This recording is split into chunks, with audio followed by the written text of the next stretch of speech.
Magandang umaga. Narito na ang pinakahuli sa lagay na ating panahon ngayong araw ng Linggo, February 15, 2026. Narito ang ating pinakahuling satellite image kung saan ang shear line, ito yung salubungan ng malamig na hangin galing northeast at mainit na hangin galing silangan.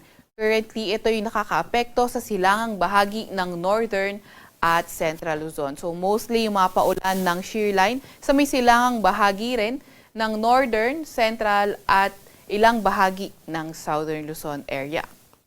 Samantalang northeast monsoon naman o amihan ang nakakaapekto sa nalalabing bahagi ng northern Luzon at easterlies o yung mainit na hangin galing karagatang Pasipiko ang nakakaapekto sa nalalabing bahagi ng ating bansa. At nakikita nga rin natin na yung mostly yung paulan nitong easterlies, dito yan sa may kanlurang bahagi nga ng ating bansa or kanlurang bahagi ng Visayas, Mindanao, pati na rin itong area ng Palawan. Currently, wala rin naman tayong namomonitor na bagyo or low pressure area sa loob or malapit sa ating Philippine Area of Responsibility.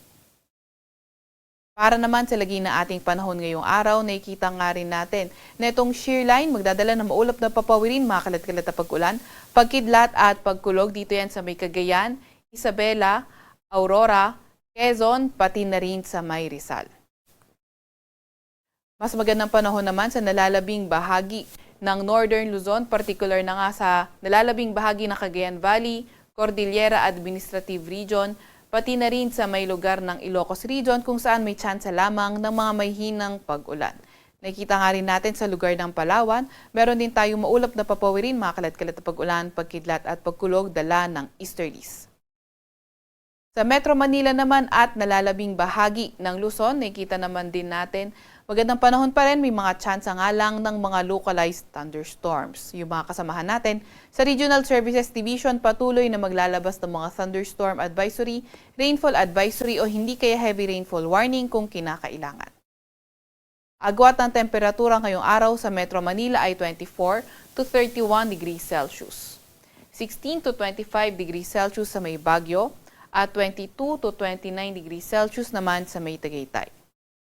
Agwat ng temperatura sa may Lawag ay 24 to 31 degrees Celsius at 24 to 31 degrees Celsius din naman sa may Legazpi.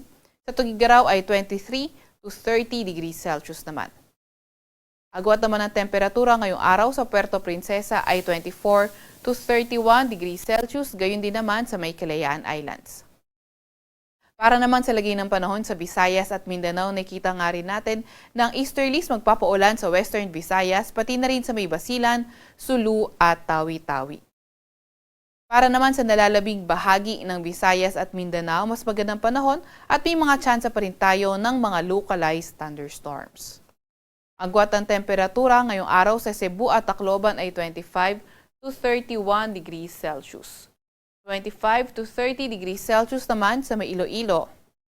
Agwat naman ng temperatura sa may Zamboanga at Davao ay 25 to 33 degrees Celsius at sa may Cagayan de Oro ay 22 to 31 degrees Celsius naman. Sa kasalukuyan, wala rin naman tayong nakataas na gale warning sa kahit na anong dagat baybayin ng ating bansa. Para naman sa ating 4-day weather outlook, nakikita nga natin Monday until Tuesday, yung silangang bahagi ng Northern Luzon, posibleng maging maulan dahil yan sa epekto ng shear line. And during this time nga din, posibleng mas humina pa yung epekto ng amihan sa ating bansa. Gayunpaman, pagdating ng Wednesday to Thursday or Tuesday to Thursday rin, ay nakita nga rin natin na posibleng bumalik yung epekto ng amihan o northeast monsoon at malaking bahagi ng ating bansa yung maapektuhan. Scattered rain showers and thunderstorms sa may silangang bahagi rin ng Mindanao ay inaasahan. Sa Kalakhang, Maynila, ang araw ay sisikat ngayong 6:20 ng umaga at lulubog mamaya alas 6 ng gabi.